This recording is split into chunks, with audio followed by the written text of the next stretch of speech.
सुप्रसिद्ध कञ्चनजङ्घा 7-in-1 अगरबत्तीको उत्पादक सावित्री अगरबत्ती उद्योग प्रस्तुत गर्दछ प्रकृतिको सुगन्धले भरिएको मिठो सुवास जसले घरलाई शुद्ध र वातावरणलाई शान्त बनाउँछ। ओम सम्रानी कपधूप। दर्शकवृन्द नमस्कार। केन्द्रबिन्दु समाचारमा यहाँहरूलाई स्वागत गर्छु। म मनोज नेउपाने। केन्द्रबिन्दु समाचारमा हामी दिनभरिका महत्त्वपूर्ण तथा खोजमूलक समाचारहरू सम्प्रेषण गर्ने गर्छौँ। आजको केन्द्रबिन्दु समाचार सुरु गरौँ प्रमुख शीर्षकहरूबाट। मंगलबार जारी अध्यादेश फिर्ता गर्ने सहमतिसँगै नेकपा विवाद समाधानमुख। अध्यक्षद्वयका दुवै प्रस्ताव फिर्ता गरी साझा प्रस्तावमा अघि बढ्ने सहमतिमा स्थायी समिति बैठक सम्पन्न। तत्काल संसद बैठक बोलाउन प्रमुख प्रतिपक्षी दल कांग्रेसको माग। अध्यादेश फिर्ता लिएर संसदको अधिवेशन बोलाउनु पर्ने जसपाको पनि माग। महामारीका बीच चालु आर्थिक वर्षको राजस्व सङ्कलन सन्तोषजनक। साउन्यता मात्र 3 खर्ब बढी राजस्व सङ्कलन भएको अर्थ मन्त्रालयको तथ्याङ्क। शीतलहर र हिमपातबाट नागरिकलाई जोगाउन गृहको तयारी। विपद न्यूनीकरण र व्यवस्थापनका लागि स्थानीय तथा जिल्ला तहलाई निर्देशन। र कोरोना कहरका कारण स्थगित क्रिकेट विश्वकप लिग 2 को तालिका पुनः सार्वजनिक। नेपालले आउँदो मार्च महिनामा ओमन र अमेरिकासँग 1 दिवसीय सिरिज खेल्ने। जस्तै परिस्थितिमा पनि होन्डा छ सधैँ तपाईसँगै। त्यसैले अब होन्डा हुनेछ तपाईसँग मात्र 1 रुपियाँको डाउन पेमेन्ट वा 1 रुपियाँको इएमआई वा 1% इन्ट्रेस्ट रेटमा। थप जानकारीका लागि यी नम्बरमा कल गर्नुहोस् वा माथि दिएको लिङ्क क्लिक गर्नुहोस्। होन्डा छ सधैँ तपाईसँगै। शर्माजी चाउचाउ। कुन चाउचाउ? जसमा फाइदा छ। कसलाई फाइदा? हामीलाई कि ग्राहकलाई? तपाईलाई फाइदा हुने प्रीति चाउचाउ। फाइदा के छ यसमा? फाइदा चौता मसलाको स्वाद छ, मिठो मिठो याद छ, भोक मेटाउने ताकत छ, पर्साउँदो विश्वास छ। बुझ्यो? प्रीति चाउचाउ फाइदा हुने चाउचाउ। भोक लागेमा प्रीति खाऊ। समाचारको सुरुमा कोरोना अपडेट।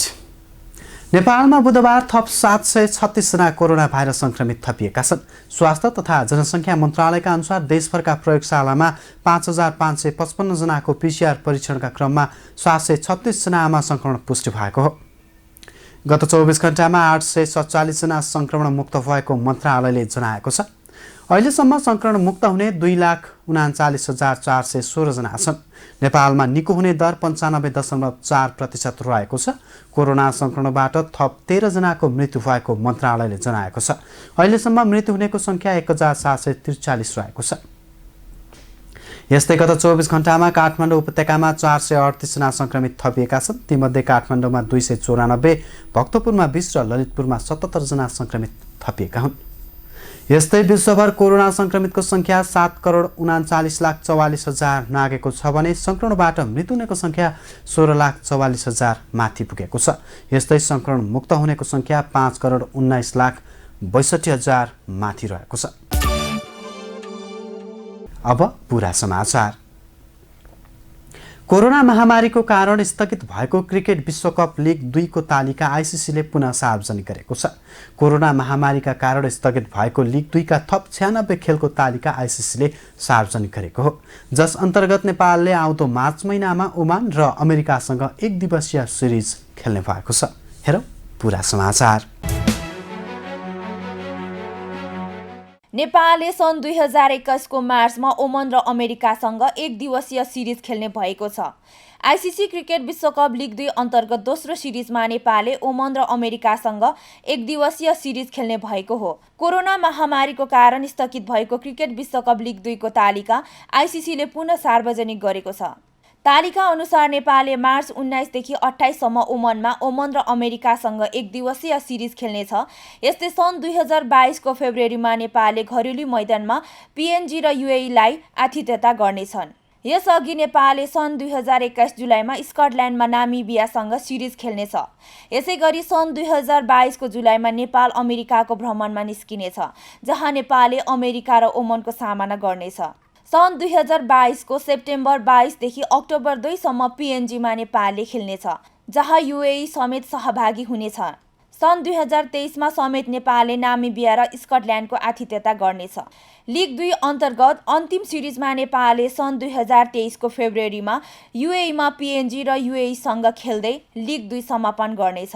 कोरोना महामारीको कारण स्थगित भएको लिग 2 का थप 96 खेलको तालिका आइसिसीले सार्वजनिक गरेको छ। खेलहरू सन् 2021, 2022 र 2023 को सुरुवातमा समापन हुने गरी 14 सिरिजमा विभाजन गरिएको छ। लिग 2 का 21 त्रिदेशीय एकदिवसीय सिरिज पश्चात शीर्ष 3 राष्ट्रले आइसिसी क्रिकेट विश्वकप छनौटको लागि स्थान बनाउनेछन्। पुछारमा रहेको 4 राष्ट्रले ग्लोबल छनौटबाट आउने राष्ट्रसँग विश्वकप छनौटको प्ले अफ खेल्नु पर्नेछ। नेपालले लिग 2 अन्तर्गत गत फेब्रुअरीमा ओमान र अमेरिकासँग घरेलु मैदानमा सिरिज खेलेको थियो। घरेलु सिरिजमा नेपालले 2 खेलमा जित हात पार्दा 2 खेलमा हार बेहोरेको थियो। नेपालमा विगत 10 वर्षको तथ्याङ्क हेर्दा मुलुकभर शीतलहरका कारण 116 जनाले ज्यान गुमाएका छन्। यस्तो अवस्थामा शीतलहर र हिमपातको मौसम सुरु भएसँगै यसबाट नागरिकलाई जोगाउन यस वर्ष भने गृह मन्त्रालयले आवश्यक तयारी थालेको छ। शीतलहर र हिमपातबाट जनधनको क्षति रोक्न मार्गदर्शन जारी भएसँगै 77 वटै जिल्लामा चरणबद्ध रूपमा पूर्व तयारीका कार्यक्रम सुरु गरिएको गृह मन्त्रालयले जनाएको छ। हेरौँ एक रिपोर्ट। गृह मन्त्रालयले जाडोबाट नागरिकलाई जोगाउन शीतलहर तथा हिमपात विपद जोखिम न्यूनीकरण तथा प्रतिकार मार्गदर्शन 2077 स्वीकृत गरी लागू गरेको छ। जाडो मौसम सुरु भएसँगै शीतलहर र हिमपातबाट जनधनको क्षति रोक्न मार्गदर्शन जारी भएसँगै 77 वटै जिल्लामा चरणबद्ध रूपमा पूर्व तयारीका कार्यक्रमहरू सुरु गरिएको छ।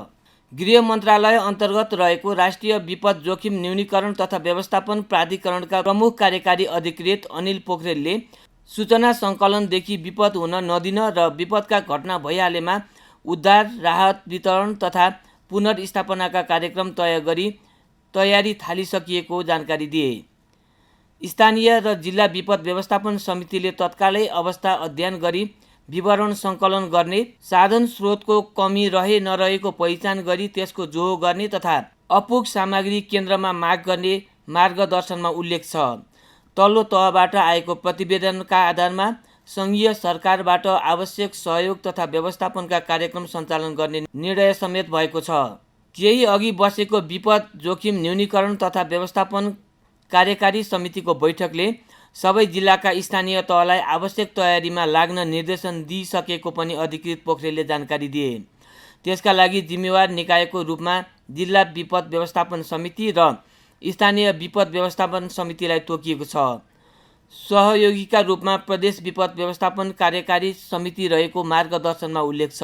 यस्तै राहत, आश्रयस्थलको व्यवस्थापकीय कार्य समेत तत्काल प्रबन्ध गर्ने गरी कार्यक्रम अघि बढेको पोखरेलले बताए। सोही व्यवस्थापन र अवस्था अध्ययनका लागि हालै मात्र शीतलहरबाट बढी प्रभावित हुने तराईका विभिन्न जिल्ला पुगेर प्राधिकरणले छलफल चलाएको पनि उनले जानकारी दिए।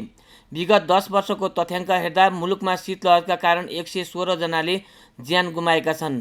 विक्रम सम्वत 2071 असोज 28 मा मनाङ, मुस्ताङ लगायतको हिमाली क्षेत्रमा भएको हिम आदि हुदहुदका कारण 43 जनाको ज्यान गएको प्राधिकरणको अभिलेखमा उल्लेख छ, जसमध्ये 21 जना पदयात्री रहेका थिए। त्यहाँ 50 जना हराइरहेका थिए भने 400 जनाको उद्धार भएको प्राधिकरणले जनाएको छ।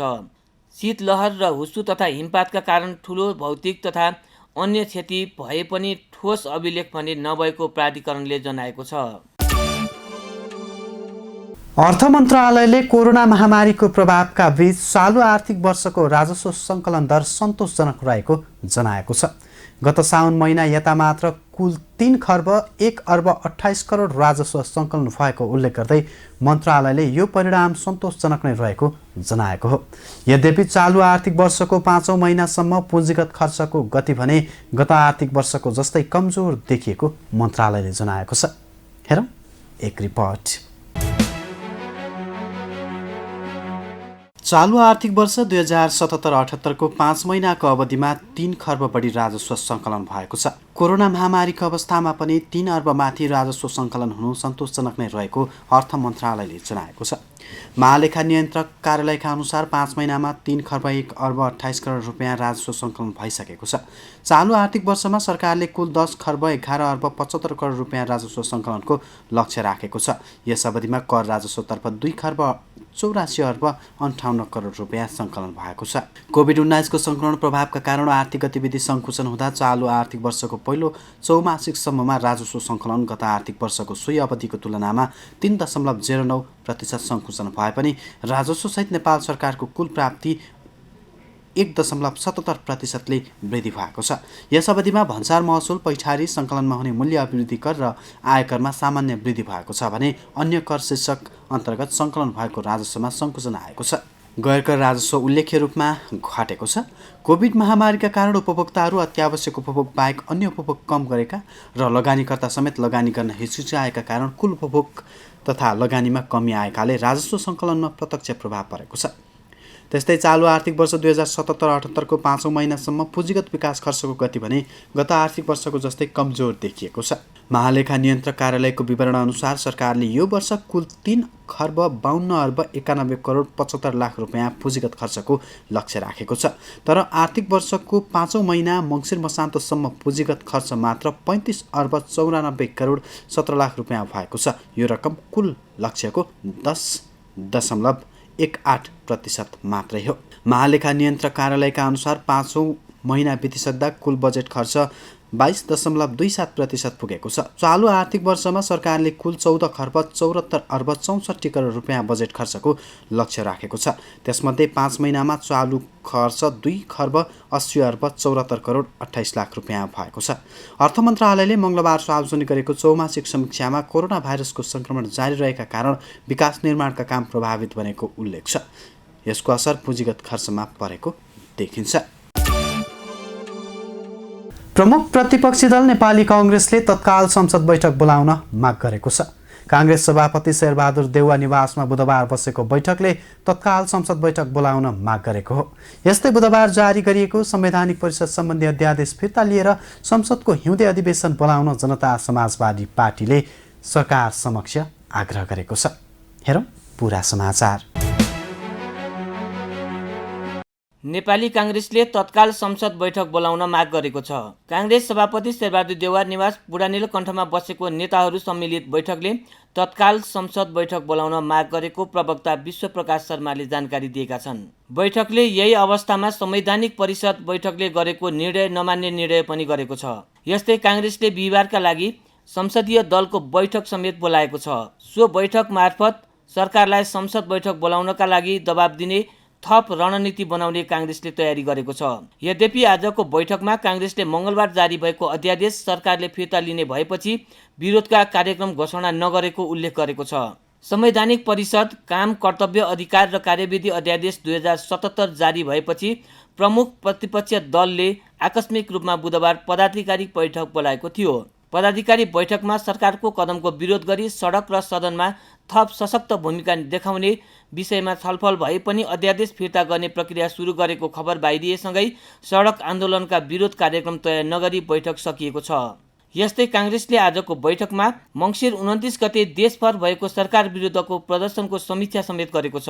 उक्त प्रदर्शनमा सरकारको अधिनायकवादी, सर्वसत्तावादी र दमनकारी रवैया विरुद्ध जनमत प्रकट भएको पनि बैठकले ठहर गरेको काङ्ग्रेसले जनाएको छ। यस्तै जनता समाजवादी पार्टी जसपाले सरकारले ल्याएको संवैधानिक परिषद सम्बन्धी अध्यादेश फिर्ता लिन माग गरेको छ। सरकारले मङ्गलबार ल्याएको संवैधानिक परिषद, काम, कर्तव्य, अधिकार र कार्यविधि सम्बन्धी पहिलो संशोधन अध्यादेश फिर्ता लिएर संसदको अधिवेशन बोलाउनु पर्ने जसपाको माग छ।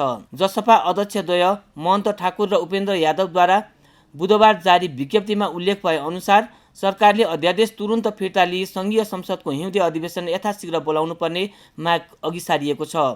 सरकारले ल्याएको अध्यादेशले सार्वभौम सत्ता सम्पन्न नेपाली जनताको सर्वोच्च निकाय जनप्रतिनिधि संस्था, सङ्घीय व्यवस्थापिका संसदलाई नै उपेक्षा गरी विधिको शासन विपरीत षड्यन्त्रपूर्वक ढङ्गले सर्वसत्तावादी तथा आफ्नो स्वेच्छाचारी शासन चलाउन र संवैधानिक निकायहरूलाई नियन्त्रणमा लिन संविधानको भावना र मर्ममाथि प्रहार गरेको जसपाको निष्कर्ष रहेको छ। समाचारमा अब आजको टप 1 न्युजको पालो। सत्तारूढ नेपाल कम्युनिस्ट पार्टी नेकपाको स्थायी कमिटी बैठक पुस 5 गते पुनः बस्ने गरी टुङ्गिएको छ। तोकिएको समयभन्दा झन्डै 3 घण्टा ढिला गरी बसेको बैठकले सरकारले हालै ल्याएको संवैधानिक परिषद सम्बन्धी अध्यादेश फिर्ता गर्ने तथा संसदको विशेष अधिवेशन बोलाउन सङ्कलन गरिएको हस्ताक्षर स्थगित गर्ने निर्णय पनि गरेको छ। हेरौँ यसै विषयमा रहेर तयार गरिएको यो विशेष रिपोर्ट।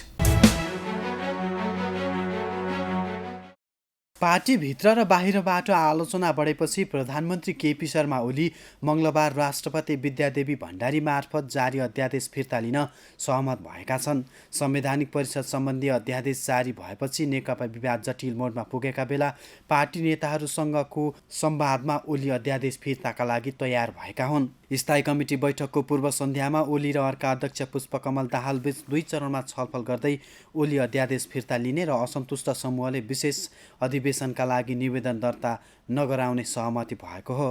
ओली र दाहालबीचको दोस्रो चरणको छलफलका क्रममा महासचिव विष्णु पौडेल र नेताहरू सुभाष चन्द्र नेम्बाङ, शङ्कर पोखरेल र घनश्याम भुषाल सहभागी थिए। यसै क्रममा नेकपा स्थायी कमिटी बैठकले 2 अध्यक्ष बीचको सहमतिलाई अनुमोदन गरेको छ। बुधबार साँझ सम्पन्न बैठकले संवैधानिक परिषद सम्बन्धी अध्यादेश र संसदको अधिवेशन माग गरेर पेश गर्न लागि आवेदन दुवै फिर्ता लिने सर्वसम्मत निर्णय गरेको प्रवक्ता नारायण काजी श्रेष्ठले बताए। आजको हाम्रो पार्टीको स्थायी कमिटीको बैठकले सरकारले जारी गरेको संवैधानिक परिषद सम्बन्धी अध्यादेश फिर्ता लिने र साथसाथै राष्ट्रपतिज्यू समक्ष संसदको माग गरेर संसदको बैठकको माग गरेर पेश गर्ने भनिएको आवेदन पनि फिर्ता गर्ने निर्णय सर्वसम्मतिले गरेको छ। यस्तै बुधबारको बैठकमा अध्यक्ष तथा प्रधानमन्त्री ओलीले मङ्गलबारको संवैधानिक परिषद बैठकमा संवैधानिक अङ्गहरूमा नियुक्ति सम्बन्धी कुनै निर्णय नभएको जानकारी गराएको समेत प्रवक्ता श्रेष्ठले बताए। स्थायी कमिटीको अर्को बैठक पुस 5 गते बस्ने गरी निर्णय गरिएको पनि प्रवक्ता श्रेष्ठले जानकारी गराएका छन्।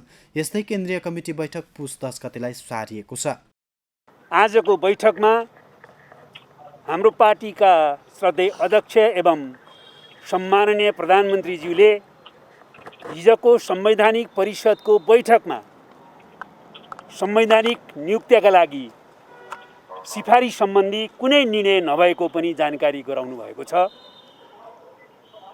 अब स्थायी कमिटीको बैठक पुस 5 गते बस्नेछ र पुस 5 गतेको लागि निर्धारित गरिएको केन्द्रीय कमिटीको बैठक पुस 10 गते बस्ने गरी तय भएको छ।